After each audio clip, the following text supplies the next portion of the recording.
सभापति, मैं आपको बताना चाहता हूं, मैंने कहा कि मैं गुरुओं की धरती और जवानों की धरती और किसानों की धरती से आता हूं। जवानों की बात आज हमारे आदरणीय राहुल गांधी ने की है। हालांकि विपक्ष द्वारा उसको घुमाने का काम किया, लेकिन राहुल गांधी ने एक बात कही कि अग्निवीर को शहीद का दर्जा इस देश में मिलना चाहिए। मैं इसलिए कह रहा हूं सभापति साहब, कभी कभी तो मेरे को लगता है कि पंजाब को यह हिंदुस्तान की सरकार भूल गई है। कभी कभी मेरे को यह भी महसूस होता है कि शायद हम हिंदुस्तान के कहीं किसी नक्शे में हैं या नहीं। जिस प्रकार से हमारे सरकार का हमारे पंजाब के लोगों की तरफ व्यवहार है, ऐसा हमें महसूस होता है। मैं आपको बताना चाहता हूं सभापति साहब, जब हिंदुस्तान के देश के प्रधानमंत्री जब लाल किले पर झंडा लहराते हैं, और मैं गर्व से कह सकता हूं कि उस झंडा लहराने में पंजाब के हजारों नौजवान लोगों ने अपनी शहादत दी है। ये अवसर इसलिए प्राप्त हुआ है सभापति साहब। मैं कहना चाहता हूं सभापति साहब, मैं अपने किसान की बात करना चाहता हूं। पिछले 1.5 साल से सभापति साहब, पंजाब का किसान, देश का किसान, आज बड़ी बड़ी बातें की गई। आदरणीय मंत्री महोदय कहे कि हमने एमएसपी दी है। एमएसपी आपने दी है? 1967 में कांग्रेस की सरकार ने किसान के लिए एमएसपी दिया था। जब देश भूखा मर रहा था, तो पंजाब के लोगों ने, इन किसानों ने, देश के किसानों ने देश के लोगों का पेट भरने का काम किया। आज कोई आसान नहीं कर रहा कि हम उनको एमएसपी दे रहे हैं। किसान लीगल गारंटी मांगता है सभापति साहब, एमएसपी की लीगल गारंटी। आपको मैं बताना चाहता हूं, 700 किसान पंजाब का शहीद हुआ। और मेरी एक आदरणीय हमारी सांसद ने उन किसानों की मांओं के बारे में ये कहा कि ये तो 100-100 रुपए पे भाड़े पे लाए हुए लोग हैं। मेरे को शर्म आती है इस बात की। वो किसान, और आज वो किसान दिल्ली के बॉर्डर अपनी बात सुनाने के लिए दिल्ली आना चाहता है। क्या दिल्ली देश से अलग है? क्या दिल्ली में पंजाब के किसान नहीं आ सकते? हमें हरियाणा के बॉर्डर पर रोककर हमारे पर गोलियां चलाई जा रही हैं। हजारों लोग किसान हमारे वहां पर इंजर्ड हुए और कईयों की मृत्यु हो गई, मौत हो गई है। लेकिन सरकार की तरफ से गर्मी है। 45-47 डिग्री में बैठा किसान चीख कर पुकार रहा है कि हमें एमएसपी की लीगल गारंटी दो, हमने दिल्ली जाना है। लेकिन उनको आदेश है हरियाणा की पुलिस को, यह देश के गृह मंत्री के द्वारा दिया गया आदेश कि पंजाब का अगर कोई व्यक्ति दिल्ली की तरफ किसान मुंह करेगा तो गोलियों से उसको मार दिया जाएगा। ऐसा हमारे साथ व्यवहार हो रहा है सभापति साहब। ये हालात है। आप कहते हो किसानों को, आपने किसान निधि योजना में आपने बड़ा कोई इनकलाब खड़ा कर दिया। आपने कहा कि 3,20,000 करोड़ लोगों को हमने 20,000 करोड़ दिया है किसान निधि योजना के तहत। मैं पंजाब की बात बताना चाहता हूं। आंदोलन के बाद हमारे साथ किस प्रकार का व्यवहार हुआ। 2019-20 में 23 लाख लोगों को किसान निधि योजना का फायदा मिलता था। जब हम आंदोलन किया, सरकार को काले कानून जो 3 बने थे वो सस्पेंड करने पड़े, वापस नहीं लिए। तो इन्होंने कहा कि अब इनकी निधि योजना बंद करो। 2023 और 24 में ऑन रिकॉर्ड बोल रहा हूं, फ्लोर ऑफ द हाउस, 8,56,000 लोगों के किसान निधि योजना से नाम काट दिए गए। ये छोटी बात नहीं है। और कहा गया कि इनके कागज इनकम्प्लीट थे, इसलिए हमने इनके ये खाते काट दिए गए। तो पहले आपने कैसे दे दिए 23.5 लाख लोगों को?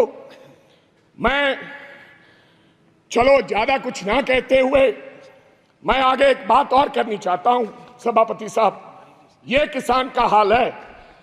मैं बताना चाहता हूं, अभी मैं पेज नंबर 19 पे पढ़ रहा था कि ये भारतीय न्याय संहिता यानी कि penal code will come into force in the country from the 1st of July, लोगों को इंसाफ देने के लिए।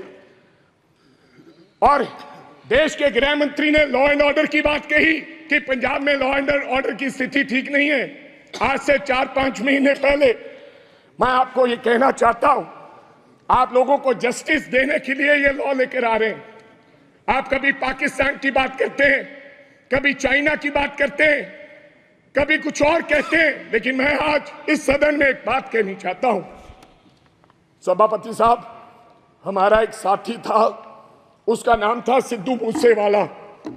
एक कलाकार था, दुनिया में उसका नाम था। चाहे तमिलनाडु हो, चाहे महाराष्ट्र हो, चाहे केरला हो, चाहे न्यूयॉर्क हो, उसके गाने पर दुनिया झूम उठती थी। और मैं ये भी कहना चाहता हूं सभापति साहब, टाइम स्क्वायर न्यूयॉर्क में हर तीसरे दिन सिद्धू मूसेवाला बजता है। बिलबोर्ड, जो बिलबोर्ड दुनिया के 100 गाने, उनमें से सिद्धू मूसेवाला हर रोज पहले, दूसरे, तीसरे नंबर पे वो व्यक्ति रहता है। उसके साथ हुआ क्या, मैं आज इस सदन को जानकारी और बताना चाहता हूं आपके माध्यम से। क्या हुआ 28 साल के नौजवान के साथ? हम नेशनल सिक्योरिटी की बात करते हैं, आप कहते हैं हिंदुस्तान में परिंदा भी पर नहीं मार सकता। आप ये कहते हैं कि हम हैं, चिंता मत कीजिए। लेकिन क्या हुआ, नौजवान 28 साल के नौजवान को गोलियों से मार मारकर 10 गोलियां मारकर दिन दिहाड़े मार दिया गया। और मारा किसने? सभापति साहब, बहुत से लोग मारे जाते हैं, मारा किसने? एक तिहाड़ जेल में बैठा एक गैंगस्टर जिसका नाम लॉरेंस बिश्नोई है, उसने मारकर कहा, जेल से इंटरव्यू दिया और कहा मैंने मारा है। अभी तो सिद्धू मूसेवाला मारा है, अभी इसके बाप को भी मरना होगा। जेल से इंटरव्यू दिया। आप नेशनल सिक्योरिटी की बात करते हैं, कब इंसाफ मिलेगा सिद्धू मूसेवाला को? क्या होगा? 28 साल का नौजवान जिसकी मां के एक बेटा था, एक, और बिना शादी के ब्याह में हमारे सर पर सेरे बांधे जाते हैं। सेराबंदी होती है, आपके भी होती है। डेड बॉडी पड़ी, डेड बॉडी पर मेरी उस मां ने, सिद्धू मूसेवाले की मां ने फिर सेरा लेकर आए और अपने बेटे के लाश पर सर पर सेरा बांध के उसकी विदाई की है। ये हालात हैं। आप देश के गृह मंत्री हैं, इंसाफ दिलाएं और जेलों में बैठे ऐसे गैंगस्टर को आप निकाल के उस परिवार को इंसाफ दें। लास्ट बात सर, 1 मिनट में खत्म करूंगा। आप सभापति साहब, मैं ये इसमें लिखा है पेज नंबर 4, पॉइंट नंबर 5, क्या लिखा है? Now my government is striving to make India the 3rd largest economy in the world. कैसे बनेगा साहब? मैं सब उस शहर से आता हूं, लुधियाना से, जो हिंदुस्तान का कभी कभी ईस्ट मैनचेस्टर कहा जाता है, जिसको आज क्या हालात हो गए इंडस्ट्री के। डाइंग इंडस्ट्री है सर, वहां पर साइकिल इंडस्ट्री है। लोग छोड़ के कारोबार धंधा बंद करके अब चले जा रहे हैं लुधियाना छोड़ के। ये हालात कर दिए। मैं एक छोटी सी उदाहरण देना चाहता हूं। 10 साल में हमें इस सरकार ने कुछ नहीं दिया।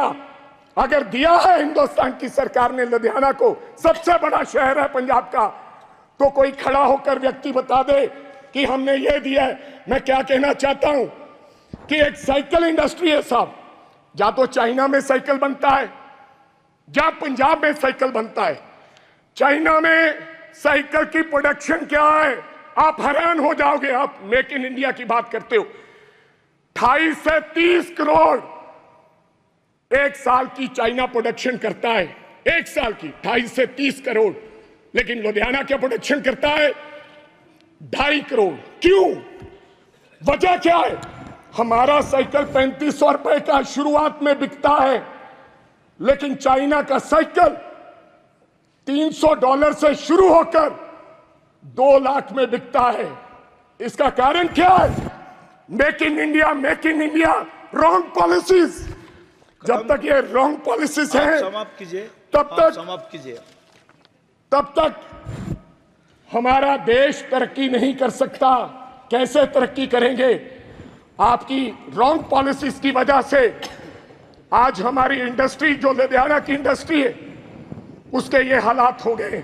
अंत में एक लाइन में समाप्त करना चाहता हूं। हमारा भाईचारा बहुत कायम है स्पीकर साहब। पंजाब के लोग बेशक चाहे किसी पार्टी को वोट दो, आम आदमी पार्टी को लोगों ने वोट दिया, अकाली दल को दिया, कांग्रेस को दिया, बीजेपी वालों को भी दिया, लेकिन आपस का भाईचारा नहीं कभी टूटा।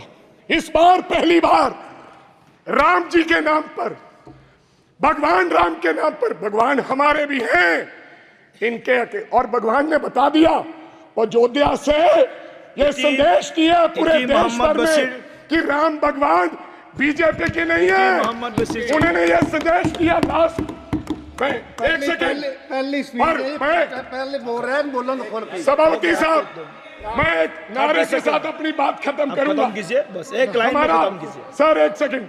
हमारा भाईचारा कायम रहे। मैं बीजेपी वालों को हाथ जोड़कर गुजारिश करना चाहता हूं, देश के प्रधानमंत्री जी को, देश के गृह मंत्री जी को, कि मंगलसूत्र की बात ना करें। थैंक यू, आप कब्रिस्तान की बात मत करें। मैं एक नारे के साथ अपनी बात खत्म करूंगा। मंदिर बांटा, मस्जिद बांटी, मंदिर बांटा, मस्जिद बांटी, बांट दिया भगवान को। ओ शर्म करो बीजेपी वालों, मत बांटो इस देश के बोले वाले इंसान को, मत बांटो इस देश के बोले वाले इंसान।